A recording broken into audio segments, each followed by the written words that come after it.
what's up, guys? My name is Suman, and welcome to Purple Pie Studios.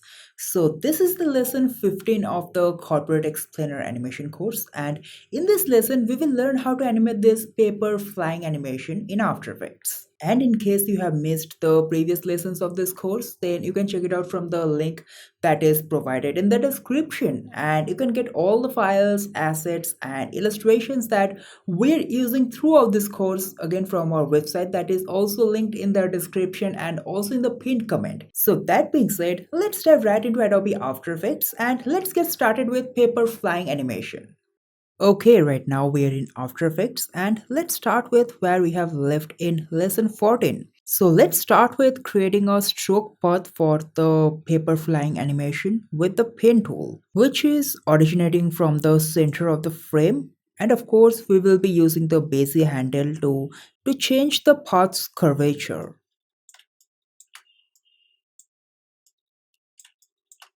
Now, once the shape path is fixed, go to Fill, cancel the fill, then give a color for the stroke, a light grayish color with stroke width of 240 pixels, and then let's rename it as paper 1. Inside the layer, let's add trim paths. Let's move the layer start to this frame.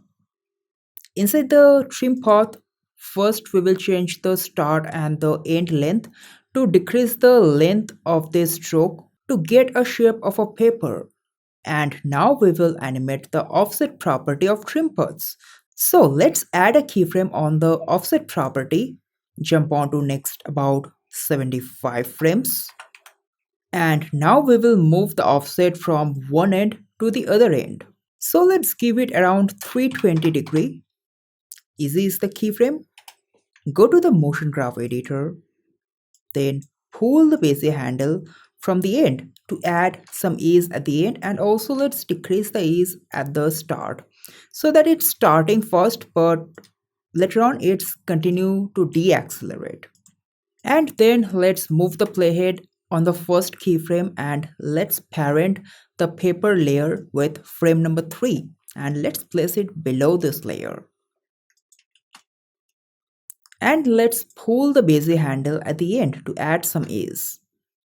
Now let's move the playhead on the first keyframe and let's parent this paper layer with frame number 3. And let's move this layer below the frame number 3. And now let's offset this paper layer by a few frames from frame number 3 when it starts moving in the y-axis. So let's jump on to about 20 frames and let's move the layer start over here. And let's check out the animation. Well, I think we can slow down this overall animation by a few frames. And now let's check it out.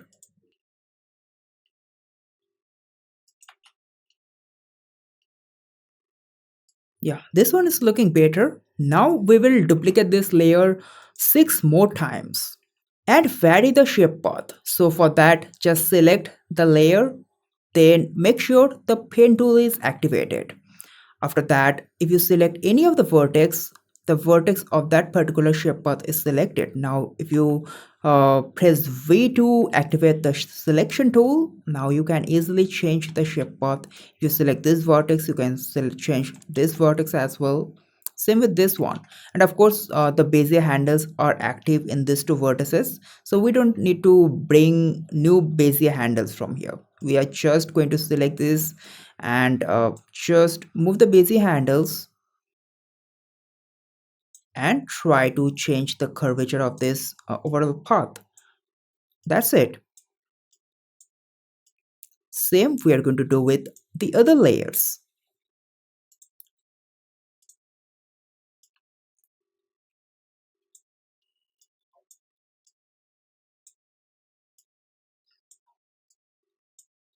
And now we will even vary the colors. We're just going to change the shade of the color a little bit. That's it. Still it's going to be gray, but we are just going to vary the shade of these colors. Someone lighter, someone even deeper. Okay, one more thing that is left is to even animate the stroke width of this layer, because we want to make it feel like it is actually moving in towards the camera when it is going up. So get inside the stroke shape layer, then stroke layer. Let's add a keyframe on the stroke width. Press U to open the properties with keyframe, and at the end, let's increase it to about 280 or 275. Let's copy this motion graph, and let's copy it using ease copy. Then select this set of linear keyframes, go to ease paste and click on ease. Now let's copy this two set of keyframes by clicking on Ctrl plus V. Then let's get inside contents, then stroke. Let's paste it on the stroke width. Now let's do the same to all the layers. And now let's offset this layer randomly, because all the papers are not going to animate at the same time. So it's better to offset it. So just offset the layers randomly, and now let's check out the whole animation.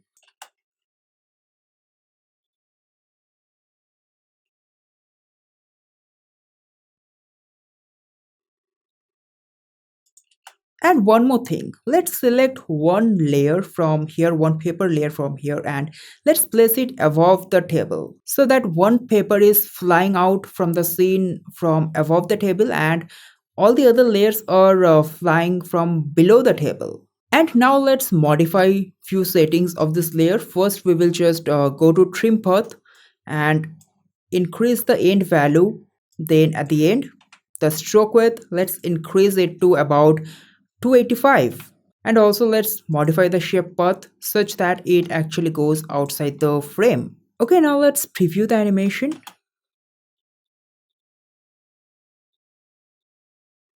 So let's start the entire animation from somewhere around here. And also I would like to change the motion graph editor a little bit. So let's decrease the ease at the end. And also let's decrease the ease at the start as well. And let's move frame 3 above frame 4, and let's place paper number 5 below frame 3. Now let's check out the entire animation.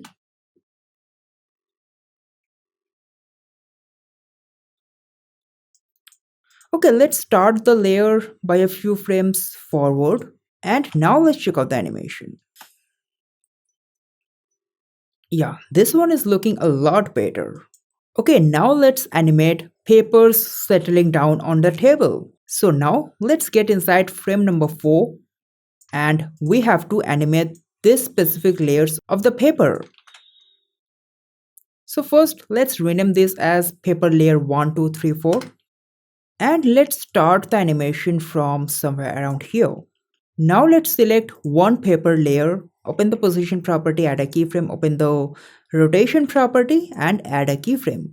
And from here, let's jump on to next 45 frames and let's add keyframes.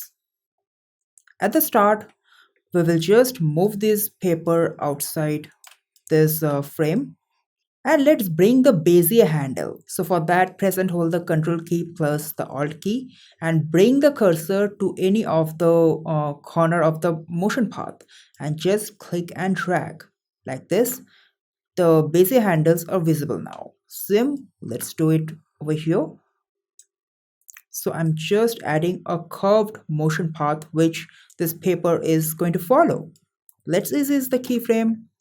Let's go to the motion graph editor and just pull the Bezier handle at the end. And also at the start, let's rotate it this side so that it is properly aligned with this path. And of course, in between, we have to also align it with the motion path. So around here, let's rotate it this side.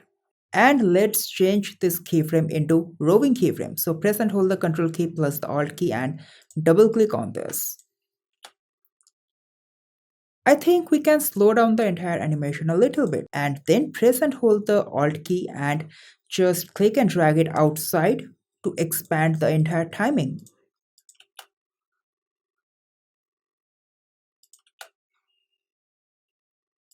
And after this, let's apply an effect called bend it to distort the paper so that we can bend it along with the path like a paper. So go to effects and presets panel, then type in bend it, and we will apply this effect, CC bend it. So after applying the effect, let's select this layer and let's go to the effect, and we have to change the start and the end position. So let's place the end position somewhere around here. Let's keep some extra area between the layer guide and the end position, and the start somewhere around here. So we're just going to animate the bend property. Now if you see something like this, it's getting cropped, just turn on the continuous rasterize. So if you turn on the continuous rasterize, it's highly possible that the position of the start and end has changed. So you have to just readjust it one more time. Okay, now let's move the playhead. On the first keyframe, let's add a keyframe on bend property. Press U to open the properties with keyframe. So we will start with 0 bend. And at this particular frame, let's bend it in this direction, or in this direction actually. And in between we can even add more bend in the opposite direction, somewhat like this. And at the end we can get it back to 0. So easy is the keyframe, go to the and select the in between keyframe and just convert it into roving keyframe. So for that, press and hold the control key plus the alt key, then click on it 2 times, not double click. You have to click with a bit of pause. Let's preview the animation. Okay, so let's do one thing. Let's change or interchange the position of the start and the end. So let's move the end on this side and the start on this side.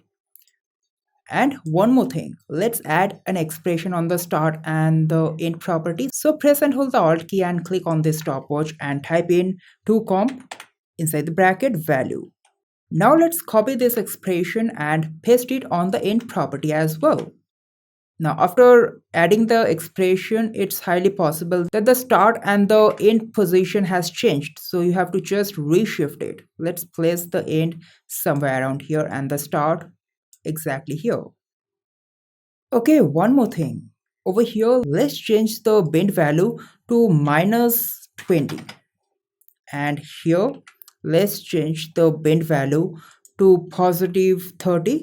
And at this particular area, the page is getting cropped. So what we can do is add keyframe on the start and the end property as well. So let's add a keyframe at the start. And here, we will just select the end property and move it down even further. And here we can get it back to the initial pose. Easy is the keyframe. And we can convert these keyframes into roving keyframes.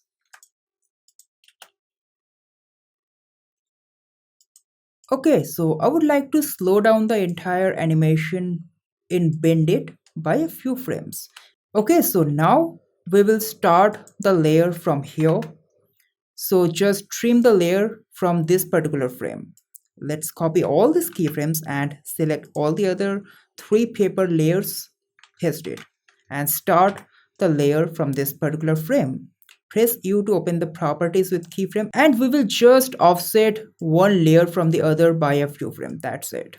And also just make sure to turn on the continuous rasterize for all these 3 Illustrator layers.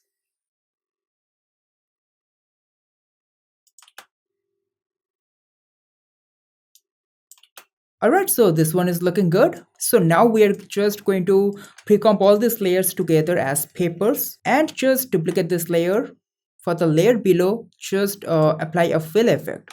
Change this to black and go to the blending mode, change to overlay. And now we will just shift this position of this particular composition by a few pixels and just decrease the opacity to about 30%. And then select this composition and use the table layer as an alpha matte and turn on the visibility. And this is how this entire sequence turns out.